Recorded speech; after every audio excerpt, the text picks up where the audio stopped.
मैं हूं पूजा सचदेवा और आप देख रहे हैं यूपी उत्तराखंड का नंबर 1 क्राइम शो अक्षम में, जहां होती है हर खबर की पूरी पड़ताल, हर गुनाहगार का पूरा हिसाब किताब और जुर्म की पूरी तहकीकात, क्योंकि हर अपराध होता है अक्षम।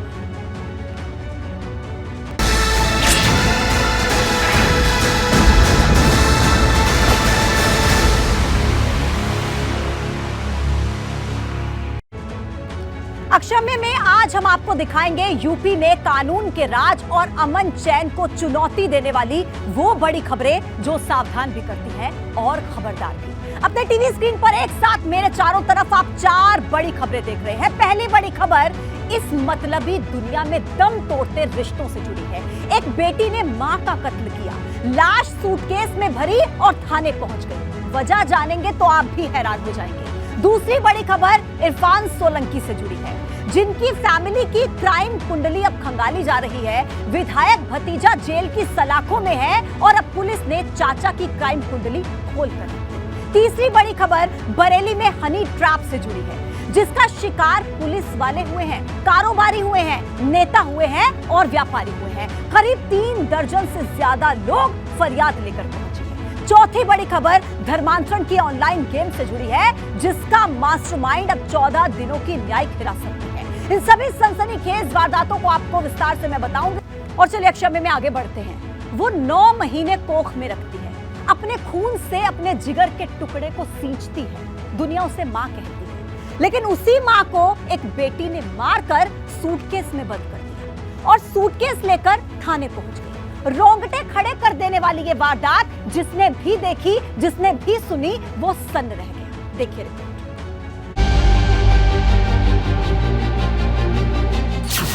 सूटकेस लेकर थाने पहुंची थी महिला। सूटकेस के अंदर ही पड़ी थी एक लाश। महिला ने बताई लाश से जुड़ी कहानी। सूटकेस में बंद एक बुजुर्ग मां की लाश। कहां से और कैसे कहानी शुरू करें, न सिरा समझ में आ रहा है न सिलसिला, लेकिन बताना भी जरूरी है क्योंकि रिश्तों के कत्ल की एक कहानी उसी समाज से है जहां हम और आप रहते हैं, उसी मां से जुड़ी है जिसके लिए हम सब जिगर के टुकड़े हैं। लेकिन बेंगलोर में जो कुछ हुआ वो दिल को झकझोर देने वाला है। बिखरते समाज और दरकते रिश्तों के खौफनाक अंजाम तक पहुंच जाने वाली कहानी है। कर्नाटक के बेंगलुरु शहर में हत्या का एक बेहद खौफनाक मामला सामने आया है। 39 साल की एक महिला ने अपनी ही मां की हत्या कर दी। हत्या के बाद उसने अपनी मां की लाश को सूटकेस में भरा और वही सूटकेस लेकर पुलिस स्टेशन पहुंच गई। थाने पहुंचने के बाद उसने पुलिस के सामने अपना गुनाह भी कबूल कर लिया। महिला ने पुलिस को यह भी बताया कि उसने अपनी ही मां की हत्या क्यों कर डाली। पूरी कहानी सुनकर थाने में मौजूद हर पुलिसकर्मी हैरान रह गया। पुलिस का कहना है कि मां की हत्या कर लाश सूटकेस में लेकर थाने पहुंचने वाली ये महिला फिजियोथेरेपिस्ट है। ये महिला मूल रूप से पश्चिम बंगाल की है और बेंगलुरु में फ्लैट किराए पर लेकर रहती है। आरोपी महिला अपने पति और सास के साथ फ्लैट में रहती है, लेकिन वारदात वाले दिन पति ऑफिस में था और सास दूसरे कमरे में सो रही थी। मीकू लेआउट एरिया थाने में अपनी मां के शव वाला बैग लेकर पहुंची तो पुलिस ने उसके कबूलनामे के बाद उसे गिरफ्तार कर लिया। महिला ने पुलिस को दिए बयान में कहा है कि उसने सिर्फ इस वजह से हत्या कर दी क्योंकि उसकी मां उससे लगातार बहस और लड़ाई करती थी। पुलिस ने उसके खिलाफ एफआईआर दर्ज करके शव को पोस्टमार्टम के लिए भेज दिया है। पुलिस ने यह भी बताया है कि हत्या के वक्त महिला की सास भी घर में ही मौजूद थी, लेकिन उसे कुछ पता नहीं चला क्योंकि उसने ये हत्या बंद कमरे में की। पुलिस इस मामले में आगे की जांच कर रही है। पुलिस इस एंगल से भी जांच कर रही है कि हत्या के पीछे कहीं कुछ और कहानी, कुछ और किरदार तो नहीं है। Bureau report, ABP Ganga. उसके बुलाने पर जो भी गया वो उसका शिकार बन गया। उसके जाल में जो फंसा वो रुपयों, पैसों और इज्जत से भी लूटा। जी हाँ, बरेली में एक ऐसा खतरनाक गैंग काम कर रहा है जिसमें 10 से ज्यादा महिलाएं हैं। खाकी से लेकर खादी वाले सब इसके शिकार हुए हैं।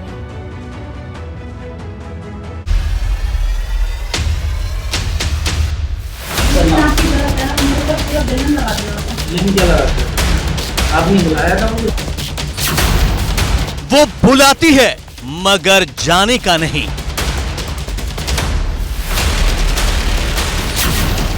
वीडियो कॉल करती है तो उठाने का नहीं। खतरनाक महिलाओं के हुस्न का जाल। फंस गए तो लुट जाना बिल्कुल ही तय। आपकी गलत है, मेरे को पूरा बेलन लगा दिया। लेकिन क्या लगा दिया? आपने बुलाया था मुझे।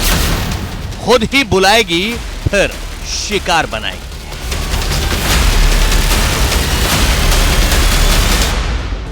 अनजान नंबर से वीडियो कॉल आए तो भूल कर रिसीव न करें। अगर गलती की तो हनी ट्रैपिंग का शिकार हो सकते हैं।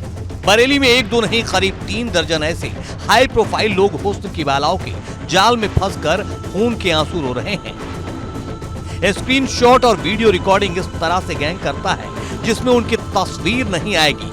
अश्लील वीडियो रिकॉर्ड कर ब्लैकमेलिंग की जाती है। पैसे नहीं दिए तो मुकदमा दर्ज होना तय है। लेकिन आपकी गलत है, मेरे ऊपर पूरा बेलन लगा दिया। लेकिन क्या लगा दिया? आपने बुलाया था मुझे। दरअसल ये मामला तब संज्ञान में आया जब पीलीभीत जिले के घोंगचाई थाने में तैनात एसओ भी इस हनी ट्रैप का शिकार हो गए। एसओ के खिलाफ बरेली के बारादरी थाने में इस गैंग ने गंभीर धाराओं में मुकदमा दर्ज करके उन्हें बदनाम कर दिया। उनके न्यूड फोटो और वीडियो सोशल मीडिया पर वायरल कर दिए। इसी तरह ये गैंग अब तक कई बड़े व्यापारी, समाज सेवी, नेता और रिटायर्ड अधिकारियों को अपने जाल में फंसा चुका है। इस गैंग में करीब 10 लड़कियां शामिल हैं।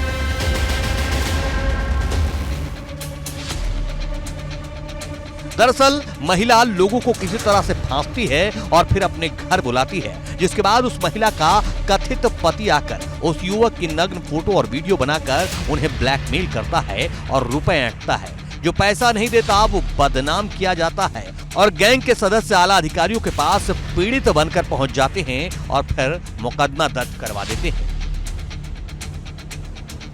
थाना क्षेत्र कैंट की रहने वाली एक महिला के द्वारा 3 लोगों के विरुद्ध जो है थाना कैंट पर 354, 452, 506 और 323 आईपीसी का मुकदमा पंजीकृत किया गया है।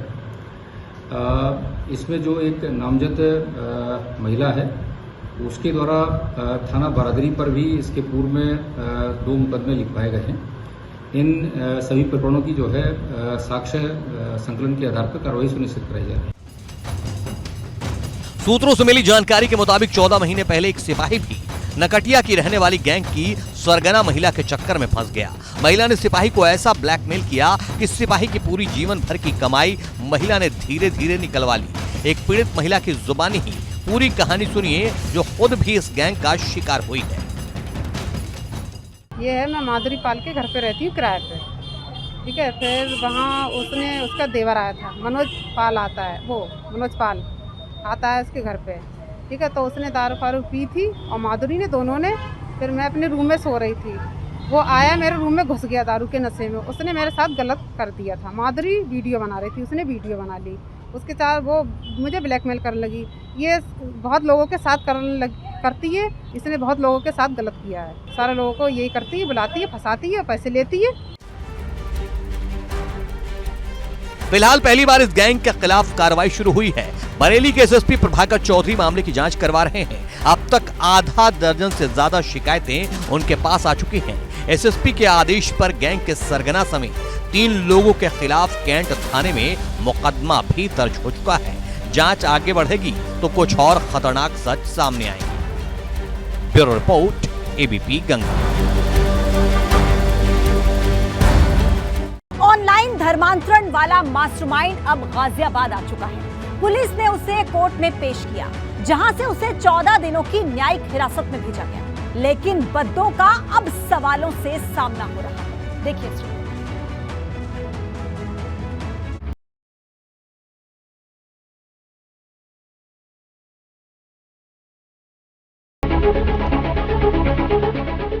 सवालों के शिकंजे में धर्मांतरण का मास्टरमाइंड।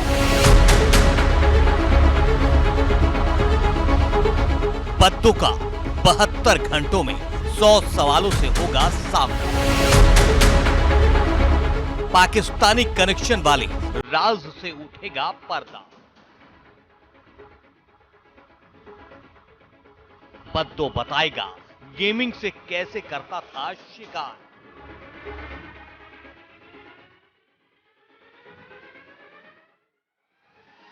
नाबालिगों को धर्मांतरण के लिए कैसे किया तैयार।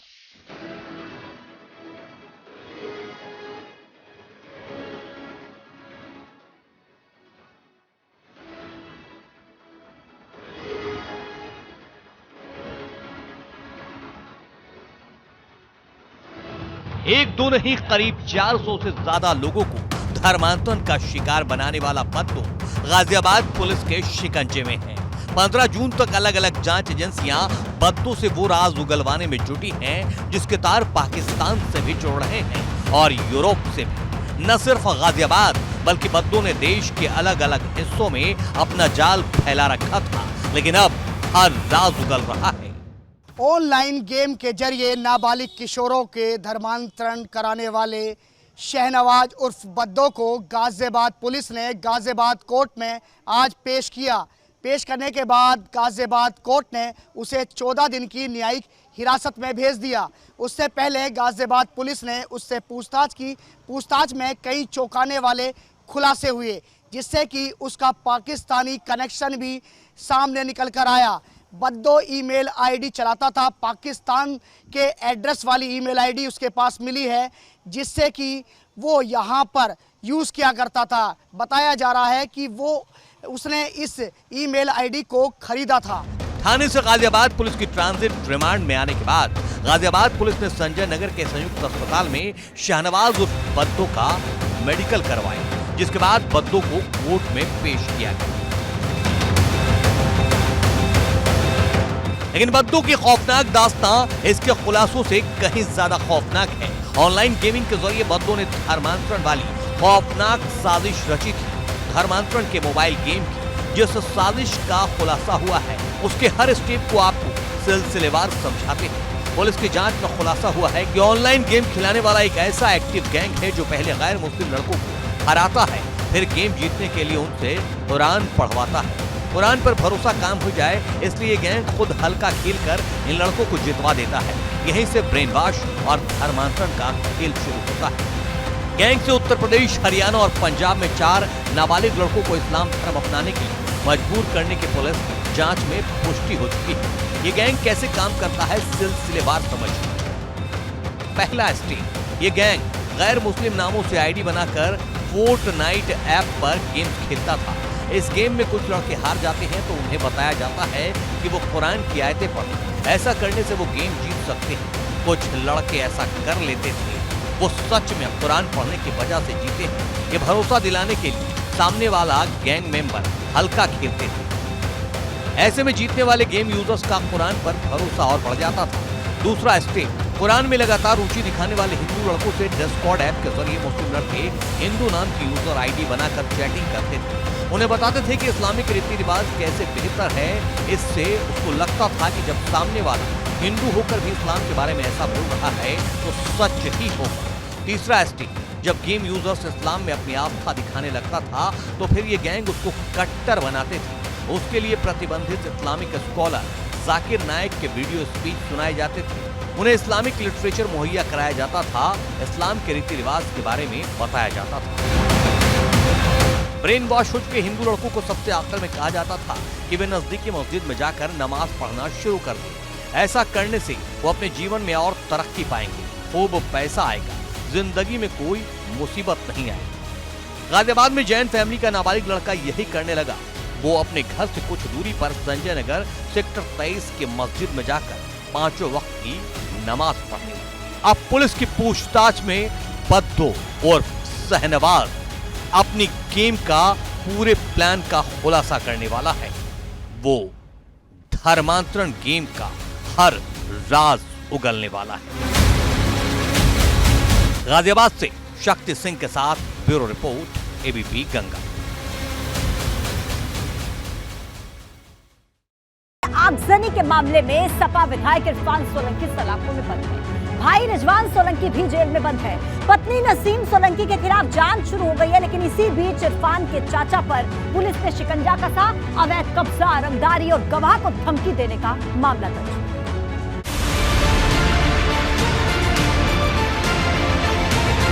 जेल में बंद भतीजा, चाचा पर शिकंजा। सलाखों में इरफान सोलंकी के चाचा। परिवार तक पहुंची अब जांच की आंच। समाजवादी पार्टी के विधायक इरफान सोलंकी की मुसीबतें कम होने का नाम नहीं ले रही। आगजनी और जाजमाऊ इलाके में प्लॉट पर कब्जा करने के मामले में इरफान पिछले साल दिसंबर महीने से जेल में बंद है। इस वक्त इरफान महाराजगंज जेल में बंद है, जबकि उनके भाई रिजवान सोलंकी कानपुर जेल में। कानपुर पुलिस ने अब सोलंकी के परिवार पर शिकंजा कसना शुरू कर दिया है।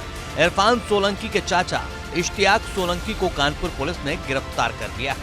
देखिए, ये मुकदमा अलग है। ये मुकदमा 152/2022 है, जो जाजमऊ थाने में है। ये ज़मीन पर कब्जा करने का मामला है और साथ में 327 के अलावा 323, 504, 506 और अन्य कई अन्य भी धाराएं हैं इसमें।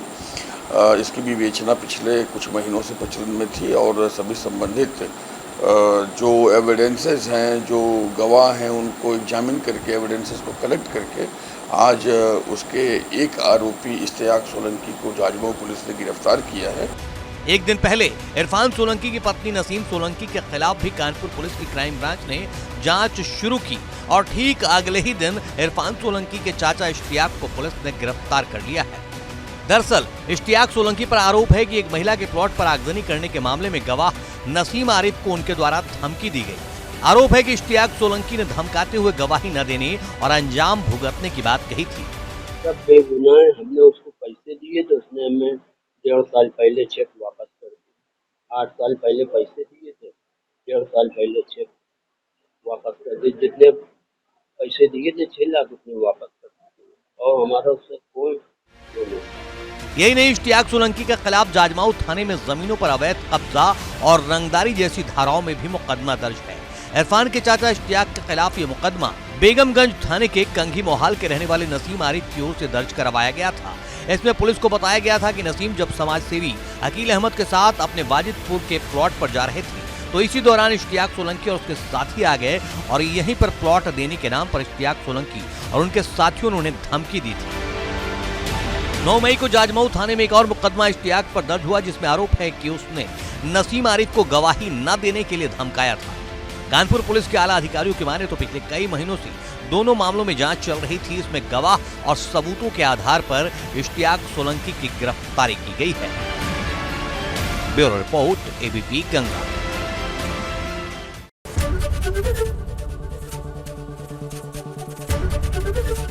एबीपी गंगा, खबर आपकी, जुबान आपकी।